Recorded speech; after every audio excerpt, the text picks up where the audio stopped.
40K History!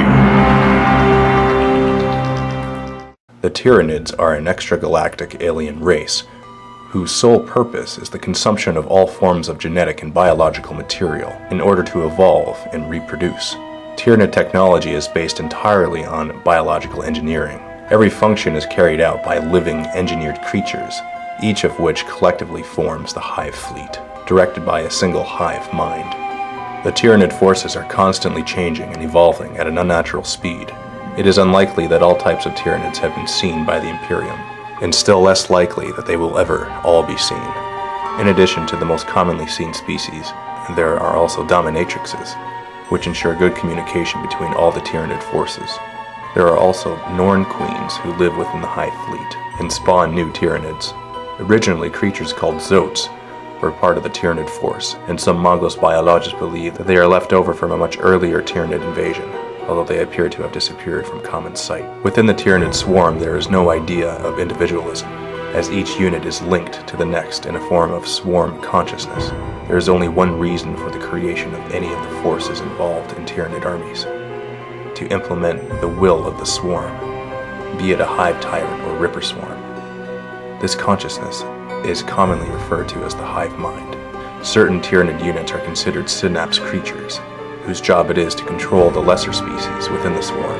They are capable of receiving and sending orders, which they receive from the hive mind, and this connection is vital to the effective running of the Tyranid race, for without it the swarm would collapse into disarray. Usually, they are fielded in relatively large numbers to allow a rapid advance of the lesser creatures to remain in range of the synapse creature. Generally, contact with the Tyranids occurs when a hive fleet invades a system for the purpose of harvesting its biomass. A hive fleet contains an enormous number of Tyranids, and they are brought to bear against resistance in the most efficient manner possible. The following is a general outline of a typical Tyranid planetary assault. In particular, this data is collected from the Tyranid invasion of Dalki Prime. Day 0. Initial mycetic spores are dropped, generally containing lictors or gene stealers. Infiltration force led by a synapse creature of some kind. Reproduction of Tyranid creatures likely begins immediately. Day 9.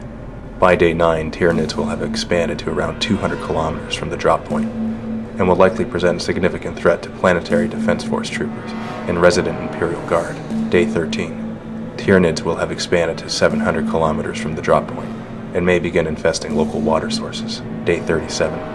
Tyranids control an area within 2,000 kilometers of the drop point. Mesolithic infestation to a 5,000 kilometer radius. Day 48. Tyranid population growth skyrockets, with population doubling approximately every 2.5 days. Day 50. Main hive fleet arrives. Craft generally numbering around 1.5 billion. Psychic contact with planet is cut off by the shadow of the hive mind. Any attempts to escape are quickly stopped by the hive fleet. Day 51. Primary consumption of biomass begins. Resistance has generally been eliminated by day 51.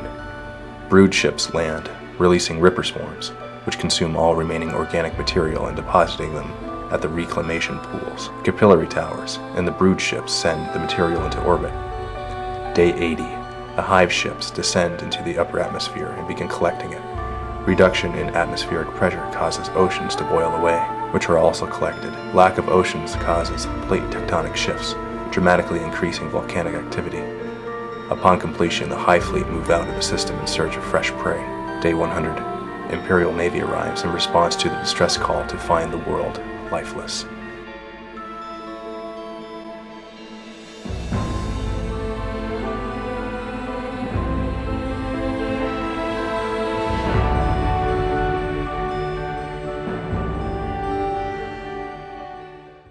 Visit miniwargaming.com to see our videos 1 month early!